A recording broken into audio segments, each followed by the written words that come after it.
Maraming business owners ang may plano, pero hindi lahat may budget. So today we talk about budgeting in our episode 8 of our podcast, Negosyo at Numero, at ang title po ng podcast na ito ay Budgeting for Growth, Turning Plans into Measurable Numbers.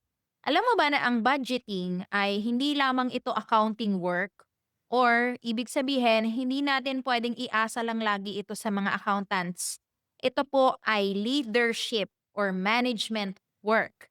At ang budgeting po ay napakahalaga sa isang business. So maraming business owners ang may plano pero hindi lahat merong budget. So bakit ba kailangan natin ang budget? It is a report, it is a plan, and it is a leadership tool. So ang isang budget, sinasagot niya ang mga katanungan na ito. Example, ano ang priority?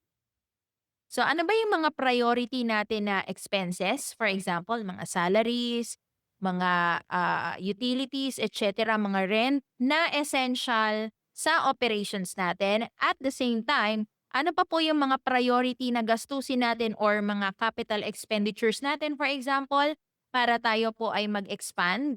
So ano ba yung priority natin for that period? Like for example, this year 2026. Ano pa? A budget also answers saan napupunta or saan pupunta ang pera. Since a budget is something that we look forward in the future, so sa budget mapagdidesisyonan natin saan ba dapat pupunta ang pera. We will have collections, for example, 1 million. So saan natin yan ilalagay? Ano yung mga priorities at saan ba yan dapat pumunta? And then, sa accounting report naman, after that, after the period or after the transactions, doon natin malalaman kung saan nga ba napunta o kung nasunod nga ba yung ating budget. So another thing na sinasagot ng isang budget report ay ano ang kaya at ano ang hindi pa kaya. So pangarap mo bang mag-expand? Gusto mo bang bumili ng building? 'Di ba? So kaya na ba ngayon o hindi pa o next year na lang?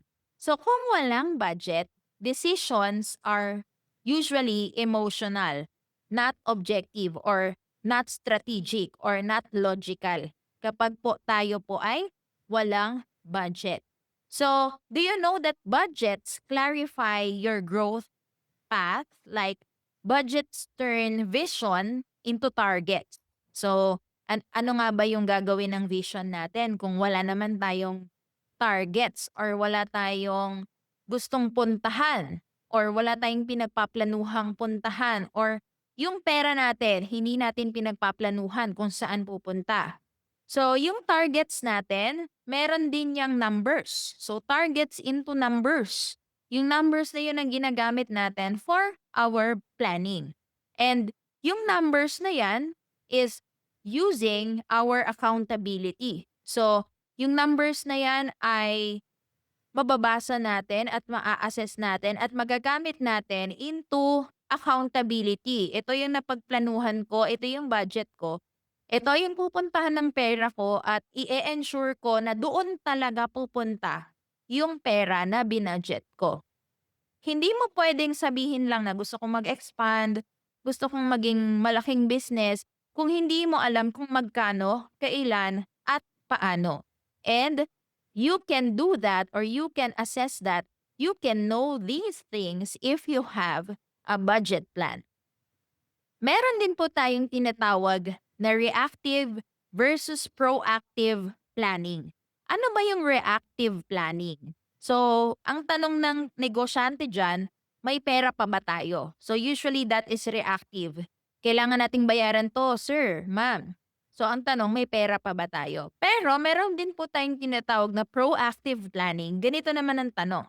Ganito ang plano, ito ang budget, ito ang control.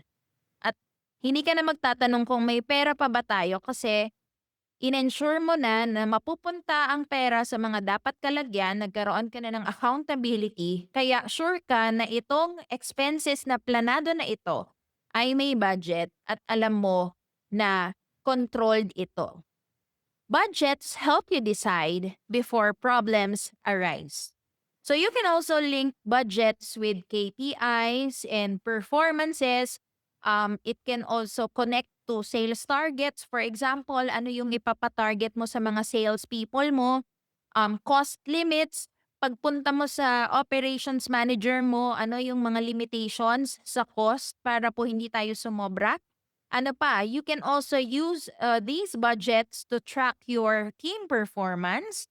Kasi po, hindi po yan dun lamang po sa operational or sa time or ilang araw sila pumasok, ganyan. Pero nakakonect din po yan sa budgets. And of course, we can also use that to measure the department KPIs or key performance indicators ng ating business.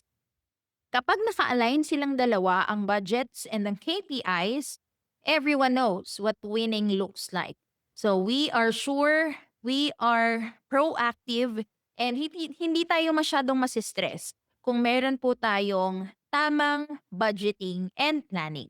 So ang tanungin mo ang sarili mo, may plano ba ako o may budget ako? So aanhin mo ang plano kung walang budget?